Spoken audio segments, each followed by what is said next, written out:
మీ ఎలాంటి వ్యాపార ప్రకటనలకైనా వెంటనే మా ఛానల్ సంప్రదించండి. నమస్తే. ప్రస్తుతం మనతో పాటు ప్రముఖ ఆధ్యాత్మికవేత్త, జ్యోతిష్య వాస్తు పండితులు బ్రహ్మశ్రీ డాక్టర్ గుండెపూడి శివ సుధీర్ శర్మ గారు మనతో ఉన్నారు. సో గురుగారితో మాట్లాడేద్దాం. నమస్కారం గురుగారు. శ్రీమాత్రే నమః. శ్రీ గురుభ్యో నమః. గురుగారు, ఆగస్టు మాసం, విశేషంగా శ్రావణ మాసం, మేషరాశి వాళ్ళు ప్రజెంట్ ఏళ్ళనాటి శనిలో ఉన్నారు. మరి దీని తాలూకు ఇంపాక్ట్ ఈ ఆగస్టులో ఏమన్నా కనిపిస్తుందా, లేదా అంతా బాగానే ఉంటుందా? ఓవరాల్గా ఎలాంటి జాగ్రత్తలు తీసుకుంటే బాగుంటుందంటారు? ముఖ్యంగా ద్వాదశ రాశుల ఫలితాలు మనం చెప్పుకుంటూ ఉన్నాను నాన్న. ఈ ద్వాదశ రాశుల ఫలితాలు రాశి ప్రకారం ప్రతి ఒక్కరి జాతకం ఇలానే ఉంటుంది అని చెప్పడం అనేటువంటిది ఎక్కడా కూడా జ్యోతిష్ శాస్త్రంలో లేదు. ఒక రాశిలో కొన్ని కోట్ల మంది పుడుతూ ఉంటారు, అందరి జాతకం ఒకేలాగా ఉండాలని గ్యారంటీ ఎక్కడా లేదు. అలాగే మనం పుట్టినప్పుడు ఇప్పుడు ఏవైతే అనుకూలంగా ఉండేటువంటి గ్రహాలు ఉన్నాయో, ప్రతికూలంగా ఉండేటువంటి గ్రహాలు ఉన్నాయో, మనం పుట్టినప్పుడు లగ్నం నుంచి రాశి నుంచి ఏ గ్రహాలు ఎక్కడ సంచారం జరిగిందో అది తెలుసుకుంటే రాశి ద్వారా గోచారం చెబుతున్నాం కదా, ఇది జరుగుతుందని చెప్పడానికి గ్యారంటీ తెలుస్తుంది. ముఖ్యంగా నాన్న, మేషరాశి వాళ్ళ లక్షణం ఏంటంటే త్వరగా పనిచేయాలి. స్లో అనేటువంటిది ఉండదు వాళ్ళది. ఫాస్ట్ దన్ దన్ దన్ దన్ దన్ పని అయిపోవాలి, డ్యూటీ అయిపోయింది, కూర్చోవాలి, ఇంకంతే. దాని తర్వాత ఏం జరుగుతుంది, అవతల వ్యక్తికి ఏదైనా నష్టం వాటిల్లుతుందా, లాభం వస్తుందా అనేటువంటి ఆలోచన విధానం ఉన్నది వీళ్ళ దగ్గర. మన పని మనం చేసాం, ఏం జరిగినా దేవుడి దయ. ఈ రకమైనటువంటి వ్యక్తిత్వం ఎక్కువగా ఉంటుంది. పని కూడా చాలా ఫాస్ట్గా చేసేటువంటి లక్షణాలు ఉంటాయి. దాంతోపాటుగా వీళ్ళకేమన్నా నష్టం వాటిల్లుతుందా లేదా అనేటువంటిది కూడా ఆలోచించినటువంటి పరిస్థితి. అనుకున్నాం ఎలా అంటే, ఒక బరిలో దిగిన తర్వాత ఎవరు వచ్చినా నాకు ఓకే అంటారు చూడండి, ఆ టైపులో ఉండేటువంటి ఆలోచన స్థితి ఎక్కువగా మేషరాశి వాళ్ళకి ఉంటుంది. మేషరాశి వాళ్ళకి ఆగస్టు మాసంలో చూసుకుంటే మొదటి ప్రథమార్థం 15 రోజులు మిశ్రమమైనటువంటి ఫలితాలు కనబడుతున్నాయి. కానీ మిగిలిన 15 రోజులు మాత్రం వీళ్ళకి ప్రతికూలం మొత్తం వెళ్ళిపోతాయి. మనకి ఒంటి మీద ఉన్న బురద మొత్తం వెళ్ళిపోయిన తర్వాత ఎంత ప్రశాంతంగా ఉంటాం, అలాంటి ప్రశాంతత చేకూరేటువంటి అవకాశం కనబడుతుంది. మంచి కీర్తి లాభం, గొప్ప పేరు తెచ్చుకునేటువంటి వాళ్ళల్లో మేషరాశి వాళ్ళు ఆగస్టు నెల 15వ తారీఖు తర్వాత జరిగేటువంటి రోజుల్లో జరుగుతుంది. వీళ్ళకి ఆ పరిస్థితి కనబడుతుంది. అలాగే విద్యార్థులు మంచి విద్యాబుద్ధులు, మంచి సత్ప్రవర్తన కలిగి ఉంటారు. అలాగే ఇంతవరకు ఉన్నటువంటి దుర్వ్యసనాల బారి నుంచి కూడా బయటపడి సద్బుద్ధితో ఉండేటువంటి లక్షణాలు ఏర్పడుతూ ఉంటాయి. విదేశీ ప్రయాణాలు చేయాలనుకునేటువంటి వాళ్ళకు కూడా మరీ ఆశాజనకంగా లేదు, నిరాశాజనకంగా లేదు, మధ్యస్థంగా ఉంటుంది. ఊగిసలాడి మాసం చివరిలో వీళ్ళు అనుకున్నటువంటి పనులు పూర్తి కావడానికి మంచి అవకాశం కనబడుతూ ఉంది. వ్యాపారపరమైనటువంటి జనాలకి ఎవరైతే ఉంటారో, వ్యాపారం చేసేటువంటి వాళ్ళకు కూడా ఆశాజనకంగానే ఉంది నాన్న. సంపూర్ణమైనటువంటి ధనయోగం కలగబోతుంది. అలాగే వీళ్ళకి సంబంధం లేనటువంటి వ్యక్తులతో పరిచయాలు, వాళ్ళ ద్వారా లాభం చేకూరేటువంటి అవకాశాలు కనపడుతున్నాయి. అది స్త్రీ కావచ్చు, పురుషులు కావచ్చు. వేరే వ్యక్తుల వల్ల లాభపడేటువంటి అవకాశం ఎలా ఉంటుందంటే, రోడ్డు మీద పోయేవాడికి 1 కేజీ బంగారం దొరికినట్టు ఉంటుంది. అది ఎవరితో తెలియదుగా, వీళ్ళకి సంబంధం లేనటువంటి వ్యక్తిగా. కాబట్టి అలాంటి పరిస్థితులు కనబడుతున్నాయి. అదే ఎగ్జాంపుల్ చెప్పాను, కేజీ దొరుకుతుందని ఆశపడకండి దయచేసి. అలాంటి పరిస్థితులు కనబడుతూ ఉన్నాయి. అలాగే వృత్తి వ్యవహారాల్లో పనిచేసేటువంటి వాళ్ళకు కూడా ఉన్నత యోగంగా చెప్పుకోవచ్చు. ఆర్థికంగా చాలా బాగుంటుంది. రియల్ ఎస్టేట్ వ్యాపారం చేసేటువంటి వాళ్ళకి వీళ్ళు అమ్మటమే కాకుండా వీళ్ళు సొంతగా గృహయోగాలు కలగడానికి కూడా అవకాశం ఉంది. విశేషమైనటువంటి, ఇప్పుడు రియల్ ఎస్టేట్ చేసే వాళ్ళ ఇల్లు చిన్నగా కట్టుకోవడం వాళ్ళకి ఇష్టం ఉండదు, పెద్దగా కట్టుకోవడానికి అవకాశం లేదు. అలాంటి వాళ్ళకు కూడా ధనం చేతికంది వాళ్ళు ఊహ భవనం ఏదైతే ఉంటుందో అలాంటి ఇల్లు కట్టుకునేటువంటి మంచి అవకాశం ఉంది. అలాగే చిన్న వాళ్ళైనా సరే చిన్న స్థలాలు కొనుక్కోవటము, భూములు కొనుక్కోవటము, పొలాలు కొనుక్కోవటము, వాళ్ళ స్థాయికి తగ్గట్టుగా వాళ్ళు తప్పనిసరిగా భూమిని కొనేటువంటి ప్రయత్నాలు చేయండి. సంపూర్ణమైనటువంటి ఫలితాలు కలుగుతాయి. అలాగే ఉద్యోగస్తులు ఎవరైతే ప్రైవేటు పరమైనటువంటి వాళ్ళు, ప్రభుత్వపరమైనటువంటి వాళ్ళు ఉంటారో వీళ్ళకి కొంచెం శత్రుబాధలు ఉంటాయి. కానీ అనుకున్న సమయానికి అనుకూలంగా మారుతూ వీళ్ళు శత్రువులు చేసేటువంటి కుతంత్రాన్ని తిప్పికొట్టి మంచి దారిలో వెళ్తూ ఎదుటి వాళ్ళ మన్ననలు పొందేటువంటి అవకాశం తెలివితేటలు ఎక్కువగా ప్రదర్శించేటువంటి అవకాశం కనబడుతూ ఉంటుంది. తద్వారా మంచి యోగం కనబడుతూ ఉంది. అలాగే విదేశాలు వెళ్ళేటువంటి విద్యార్థులకి పర్వాలా.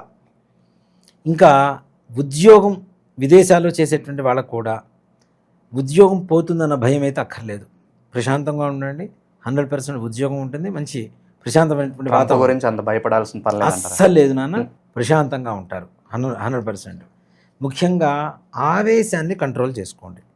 అత్యధికమైనటువంటి ఆవేశం ఊగిపోతుంటారు అమ్మవారు వచ్చినట్టుగా. అలాంటి ఆవేశ భావస్థితిని తగ్గించుకుంటే ఇంకా బాగుండడానికి అవకాశం ఉంటుంది.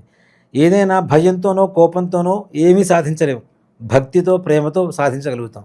కాబట్టి ఎదుటి వాళ్ళని మంచిగా గౌరవించడం, ప్రేమించడం, భక్తిగా చూడడం అనేటువంటిది చేస్తూ ఉంటే వీళ్ళ జాతకం మారేటువంటి అవకాశాలు కనపడుతూ ఉన్నాయి. అలాగే వివాహ ప్రయత్నాలు వద్దు, ఇది ఒకటి మాత్రం వద్దని చెప్తా.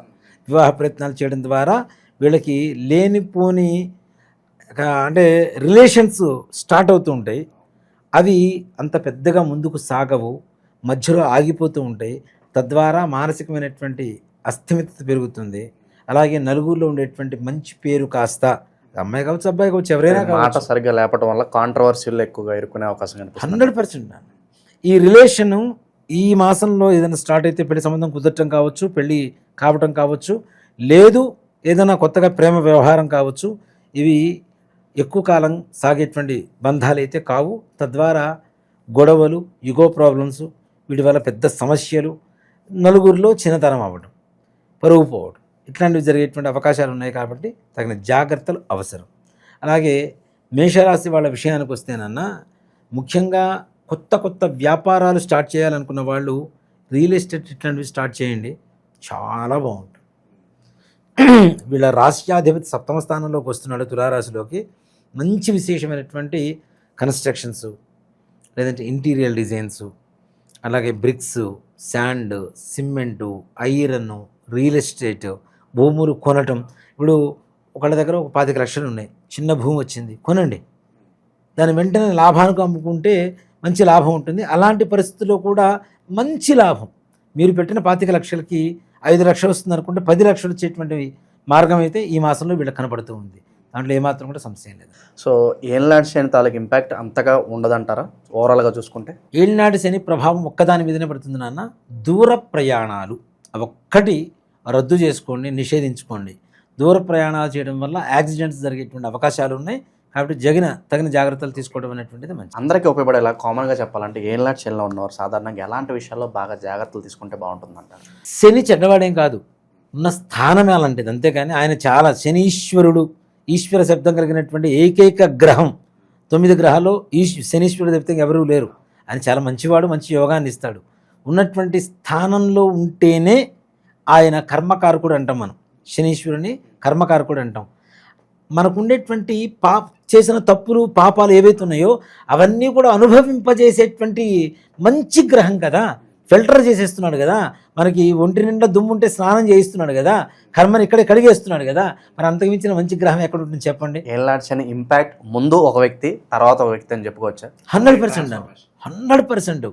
వాడు అనుభవించినటువంటి కర్మ ఏదైతే ఉంటుందో, ఆ బాధలు ఏవైతే ఉంటాయో ఇవన్నీ కూడాను, అరే నాకు శత్రువు కూడా ఇలాంటి బాధలు ఉండకూడదురా అనేటువంటి ఒక మానసిక స్థితి మారిపోతుంది.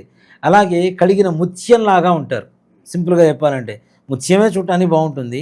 అప్పుడే 6 చిప్పులోంచి బయటికి తీసిన ముత్యం బయటికి తీసి శుభ్రంగా నీళ్లతో కడిగితే ఎలా ఉంటుందో, శని పట్టి వదిలిన తర్వాత అలాంటి భావస్థితి కలుగుతుంది.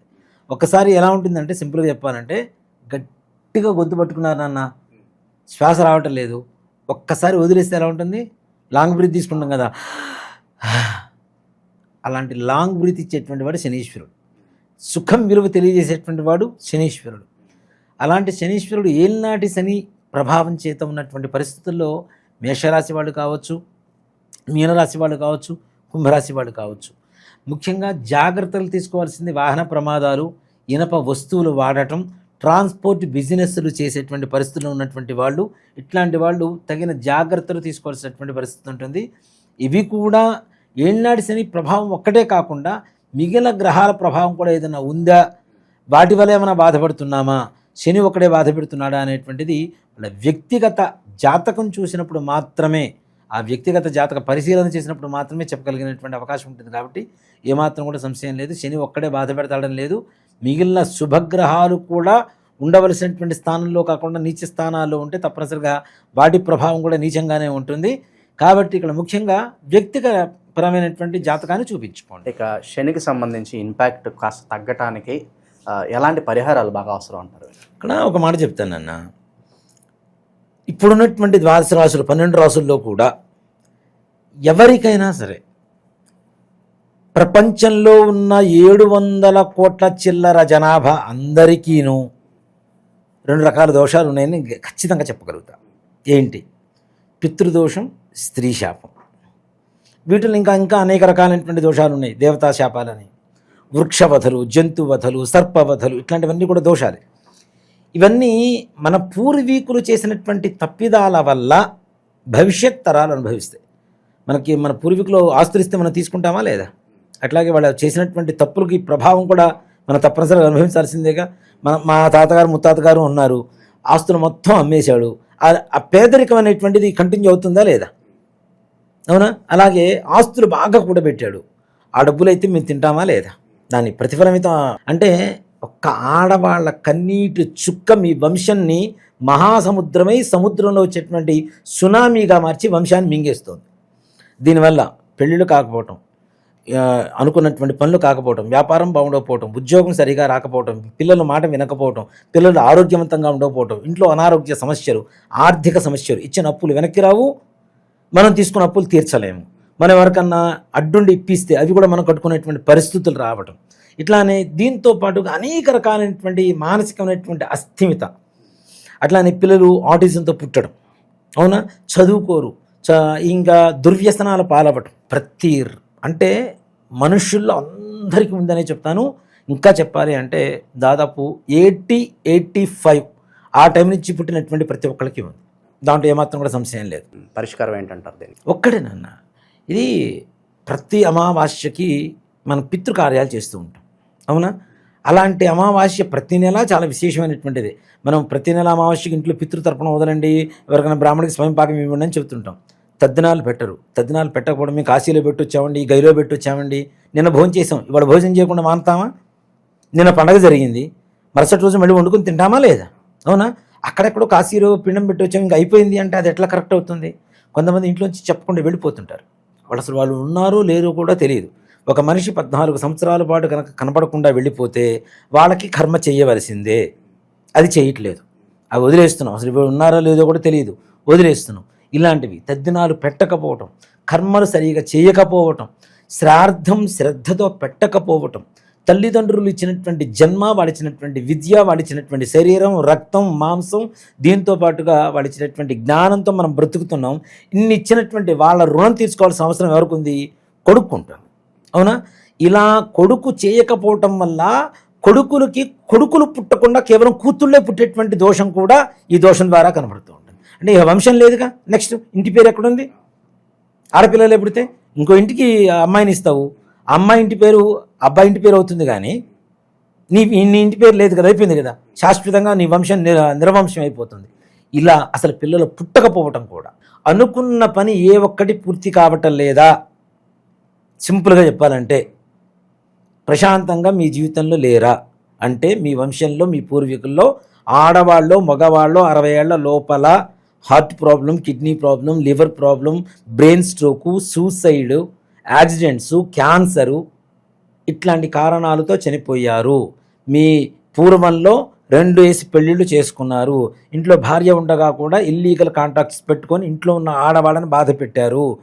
భర్త ద్వారా భార్య కావచ్చు, అత్తమామల ద్వారా కోడలు కావచ్చు, ఆడపడుచు ద్వారా వదిన కావచ్చు, వదిన ద్వారా ఆడపడుచు కావచ్చు, మరుదుల ద్వారా బావల ద్వారా మరదలు కావచ్చు. ఇలాంటి వాటికి ప్రతి నెల అమావాస్య మా ఆధ్వర్యంలో జరుగుతూ ఉంటుంది.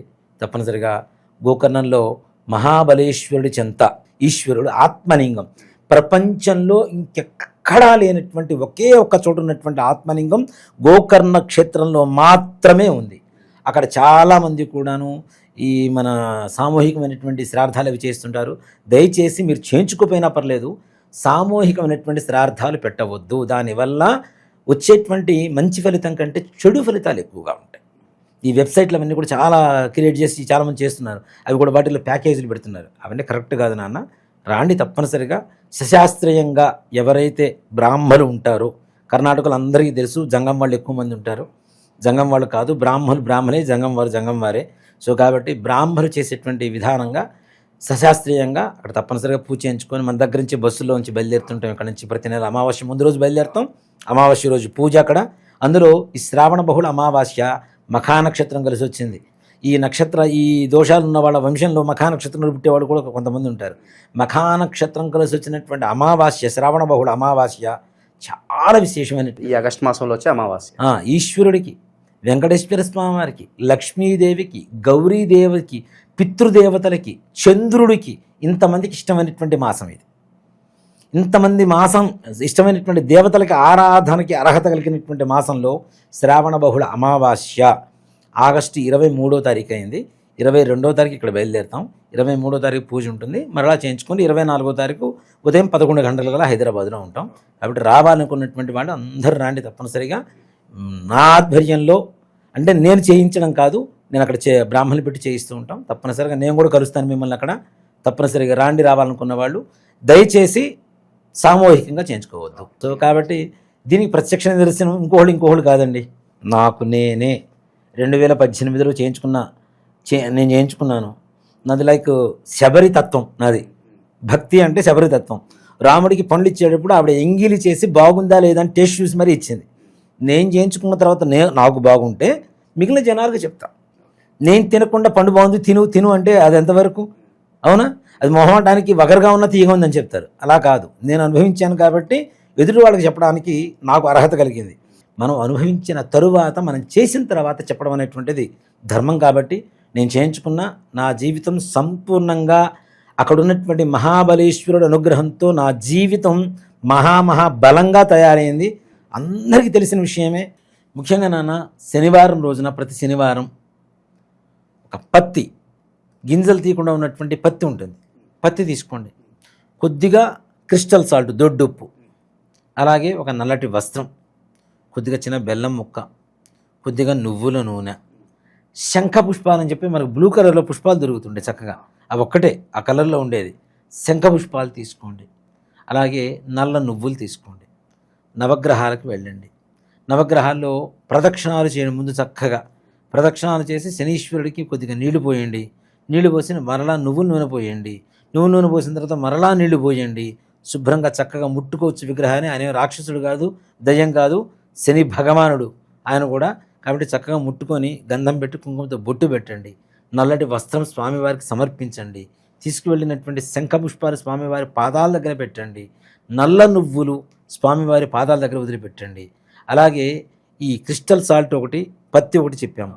ఇవి కూడా దీంతో పాటుగా ఇంట్లో గోడ కొట్టినటువంటి మేకుని తీసుకొని వెళ్ళి, ఇంట్లో గోడ కొట్టినటువంటి, కొత్తగా కొనడం వల్ల ఏ రకమైనటువంటి ప్రయోజనం లేదు.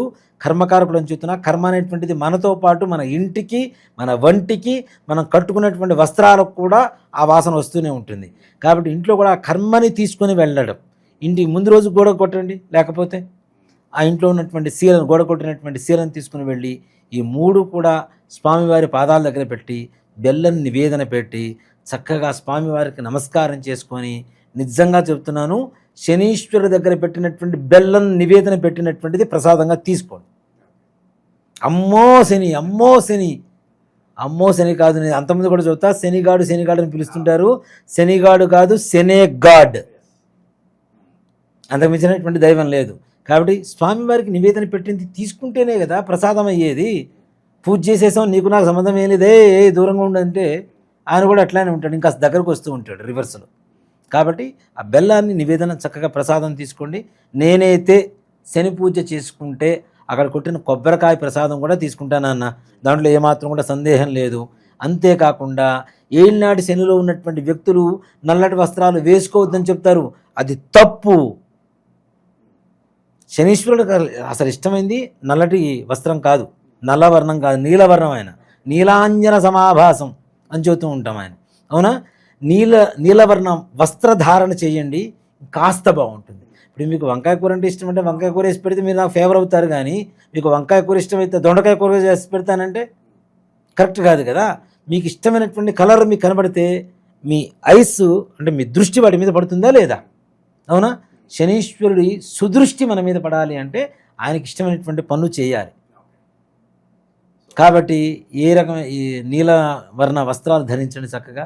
స్వామివారికి, వెంకటేశ్వర స్వామి వారికో, ఆంజనేయ స్వామి వారికో, శివుడికో చక్కగా దర్శనం చేసుకోండి. ప్రతి శనివారం పూట ఇవి చేసిన తర్వాత ఏళ్ళనాటి శని బాధ సంపూర్ణంగా పరిష్కారం జరుగుతుంది. సో ఇందాక శనికి సంబంధించి ఒక మంత్రం చెప్తున్నారు, ఒకసారి మేషరాశి వాళ్ళ కోసం ఆ మంత్రం చెప్తే సో నిత్యం వాళ్ళు చదువుకోవడానికి అనుకూలంగా ఉంటుంది గురుగారు.